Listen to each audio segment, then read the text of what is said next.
Hello dears, welcome to our Bangladeshi Dubai. সকলকে আন্তরিক অভিনন্দন ও শুভেচ্ছা জানাচ্ছি আমাদের চ্যানেলটিতে ভিজিট করার জন্য। আমরা বাংলাদেশ থেকে চলে এসেছি দুবাই, কিন্তু ঘুরতে না, এখানে একটু বসবাস করার জন্য। সেটা আবার স্থায়ী না, অস্থায়ী। তো আপনারা বুঝে নিচ্ছেন যে আসলে আমরা কিভাবে এসেছি। তো কথা বাড়াতে চাচ্ছি না, তো আমরা একটু বিভিন্ন জায়গায় ঘোরাফেরা করতেছি। সেটা আপনারা দেখবেন না তা কি হয়? তা কখনোই হয় না। দেখেন, হঠাৎ করে একটা উচ্চ বিল্ডিং এ উঠেছি, কিরকম দিনের ভিউ তো দেখলেন, এখন রাতের ভিউটা দেখেন কি অস্থির। কিন্তু আপনারা কিন্তু এরকম দেখতে পাচ্ছেন না। চোখ দিয়ে দেখে আমার চোখ জুড়িয়ে যায়, কিন্তু আপনারা দেখবেন না। তবে আবার একটা কথা আছে, এখানে দেখছেন যে কি বিস্কুটগুলো, এই বিস্কুটগুলো কিন্তু খুবই সুস্বাদু। এগুলো আমাদের বাংলাদেশি টাকা খুব হলে 200-250 হবে, কিন্তু এখানে আপনি অনেক টাকা কামাই করতে পারলেও লাভ নাই। এগুলো আমাদের কিনে খেতে হবে বাংলাদেশি টাকায় 1200 টাকা দিয়ে। তো বিস্কুটগুলো খুব স্বাদের, যদি আপনাদের খাওয়ার ইচ্ছে হয় খেতে পারেন, কিন্তু দিন শেষে দেখবেন আপনার পিছন ফাঁকা হয়ে গেছে। ও সরি, পিছন না, মানে মানি ব্যাগ ফাঁকা হয়ে গেছে। দেখেছেন কি সুন্দর চকো চকো। আহা, গুড ডেরি, মানে মাথাটাই নষ্টই হয়ে যাবে এটা খেলে।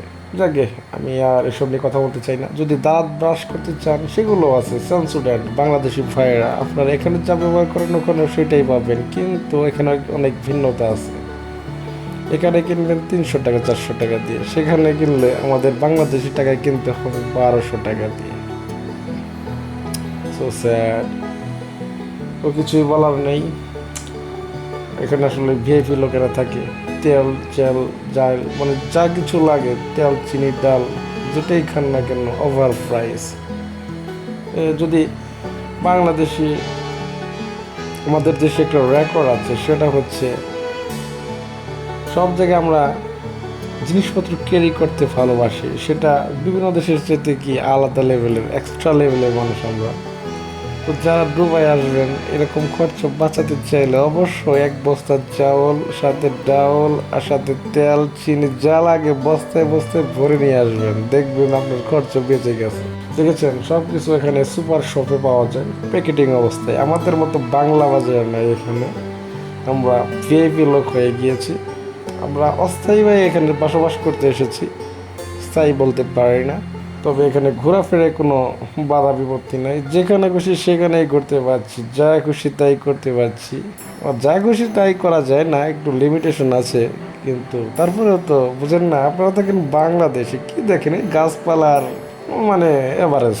কিন্তু আমরা তো নতুন নতুন আইটেম দেখি, জিনিস দেখি, সব কিছুই দেখি, চোখগুলো জুড়িয়ে যায়। তো আপনারা এসব আসলে পারবেন না। যদি ঘুরতে চান এসে যান।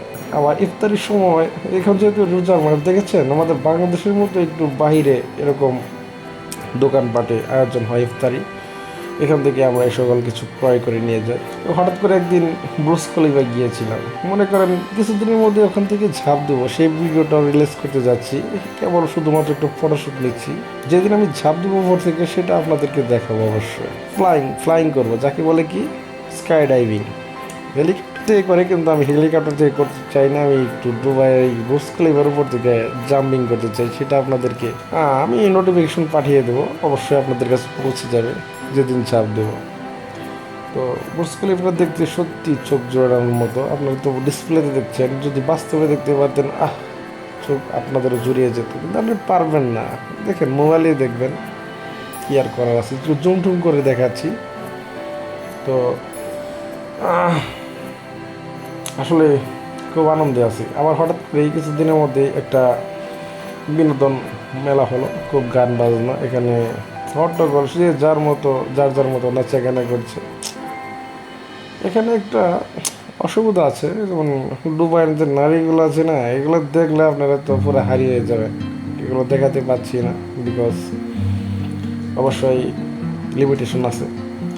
তো তারপরেও যদি এগুলো আপনারা দেখেন, ও মাই গড, আর বাংলাদেশে যাবেন না রে ভাই, এখানেই থেকে যেতে হবে, এরকম মনটাই চাইবে। কিন্তু কিছু করার নেই, বললাম না, ক্ষণিকের দেশি, ক্ষণিকের দেশি না, ক্ষণিকের বিদেশি। তো যাই, এনজয় করতে করতে সারাদিন চলে গেল। গাছগুলো দেখছেন কীরকম, এগুলো কিন্তু খুবই আনকমন একটা ঘাস। এটা আমাদের বাংলাদেশে কখনোই দেখতে পাবেন না। ওই দেখবেন ঢাকায় কিছু কিছু বড় লোকেরা এরকম ঘাসগুলো ব্যবহার করে, এই আর কি। তবে একটা বিষয় হচ্ছে সারাদিন যেমনই থাকি না কেন একটু যখন ঘোরাঘুরির স্পেসটা পাই না, মনটা সত্যি জুড়িয়ে যায় এই সকল অমায়িক দৃশ্য দেখে। প্রাকৃতিক দৃশ্য সত্যি অপরূপ, কিন্তু এখানে যে আপনার কৃত্রিম যে সৃষ্টি দৃশ্য এগুলো সত্যি সুন্দর। রাস্তার পাশে ঘাসগুলো দেখেছেন, ঘাস ফুল, কালারিং কালারিং ফুল, সাদা লাল বিভিন্ন কালার ফুল হয়ে থাকে। এখানকার যে রোড দিয়ে যে ট্রেনগুলো চলে সেগুলো খুবই সুন্দর। মানে পরিবেশ সব কিছু মিলিয়ে সত্যি দারুণ। মানে দুবাই আসলে ঘোরাঘুরিতে কেউ মানে এই যে পরিবেশগুলো যে দেখবে কেউ ক্লান্ত হবে না, শুধু দেখতেই থাকবে। সারাদিন ঘুরবে ফিরবে কিন্তু ক্লান্ত লাগবে না। মানে একটার পর একটা নতুনত্ব আপনার সামনে বেরিয়ে আসতেই থাকবে, তো আপনি শুধু ঘুরতেই থাকবেন, এর সীমানা খুঁজে পাবেন না। তো আজকের ভিডিওটা বিভিন্ন সৌন্দর্য দেখাচ্ছি, এর পরবর্তী ভিডিওতে আরও কিছু দেখাবো, আইন কানুন দেখাবো, বিভিন্ন কিছু দেখাবো যেখানে কীভাবে চলাফেরা করতে হয়। দিনেও যেরকম সুন্দর, রাতে কিন্তু আরও সুন্দর হয়। মানে বলা বাহুল্য, সৌন্দর্যটা আপনি চোখে দেখতেন, বাস্তব চোখে বুঝতে পারতেন না। মনে হচ্ছে একগুচ্ছ তারা যেন দেশে মাটিতে নেমে এসেছে, চিক চিক চিক চিক করছে। এখানে দিন যেমন, রাত তার চেয়ে সুন্দর বেশি দিনের চাইতে। তো যে কোনো মুহূর্তে আপনাকে আনন্দময় করে দেবে এই দেশটি। আজকের ভিডিওতে আরও বকবক করবো না, আপনারা দেখতে থাকুন, বিভিন্ন সিনারি আস্তে আস্তে দেখাবো। তবে যাই বলেন, দেশ থেকে তো এখানে এসেছি, যত সৌন্দর্য হোক আমার দেশে সেরা আমার কাছে, আপনাদের কাছে। যাই কিছু বলি, মনের ভিতর যে একটা বেদনা দেশ থেকে আলাদা হয়ে আছে, সেই জন্যই বলছি। যারা অন্য দৃষ্টিতে দেখলেন দয়া স্বরূপ ক্ষমা করে দেবেন। আমার দেশ আমার দেশ, এটা যত বড়ই হোক না সুন্দর বিদেশ, বাংলাদেশ আমার দেশ।